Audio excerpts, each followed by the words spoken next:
नाव? अमोल मलठणकर. कुठून आलात? आम्ही पुण्यावरून आलेलो आहोत. आम्ही 23 तारखेला श्रीनगरला आलेलो आहोत. आणि अनुभव कसा होता एकूणच वातावरणाचा, सगळ्या जे घटना घडल्यानंतरचा? जे झालं ते खूपच दुर्दैवी होतं, त्यात तर काही शंका नाही. खूपच अनफॉर्च्युनेट होतं. पण आम्ही जेव्हापासून आलो आहे तेव्हापासून तरी आम्हाला असं काही जाणवलं नाही आहे. म्हणजे आम्हाला असं सेफ आणि सिक्युअर्ड फील होतं आहे. प्रत्येक 100 मीटरला तरी श्रीनगरमध्ये तरी भरपूर हे आहे, काटेकोरपणे व्यवस्था आहे सगळी पोलिसांची. तर कुठे तर काही CRPF आहे. CRPFचे जे सगळे जवान आहेत आपले ते सगळे तैनात आहेत श्रीनगरमध्ये. काल आम्ही सोनमर्गला जाऊन आलो. सोनमर्गला भरपूर गर्दी होती काल. आणि असं भीतीसारखं त्यांचं काहीतरी सर्च टुरिस्ट ऑपरेशन आहेत असं वाटतं, टुरिस्टची संख्या रोडावली असं वाटतंय का? टुरिस्टची संख्या सोनमर्गला तर मला नक्कीच नाही वाटलं गर्दी सोनमर्गला. हा. आता आम्ही उद्या गुलमर्ग, पण मी असं ऐकलं की पहलगामचं काही आहे का प्लॅन?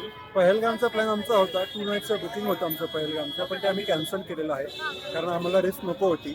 आम्ही म्हणजे सेफ्टीसाठी आम्ही विचार केला की पहलगाम सोडून मे बी बाकी गोष्टी आपण फिरू शकतो. ते आपण घाबरायला नाही पाहिजे आणि आपल्या पोलिसांवर आणि CRPFवर आपण भरोसा ठेवला पाहिजे. सरकारकडून काही अपेक्षा आहेत का? सरकारकडून अशी अपेक्षा आहे की हे जे झालं हे थोडंसं फेल्युअर म्हणावं लागेल आपल्याला. जे झालं ते कुठल्याही कारणामुळे असेल तर इथून पुढे फ्युचरमध्ये असं व्हायला नको आणि पोलिसवर अटॅक नको व्हायला, हीच आपल्या सरकारकडून अपेक्षा आहे. नाव? कोमल वैभव काटकर. कधी आला तिथे काश्मीरमध्ये? आम्ही 22 तारखेला सकाळी आलो. हा, कसा अनुभव आहे?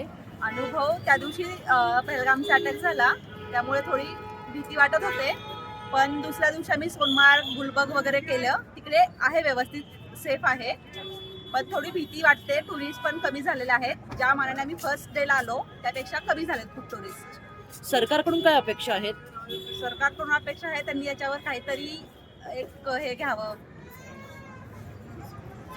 ऍक्शन घ्यावी हा. आणि काहीतरी लवकरात लवकर ताबडतोब त्यांनी निर्णय घ्यावा. ओके.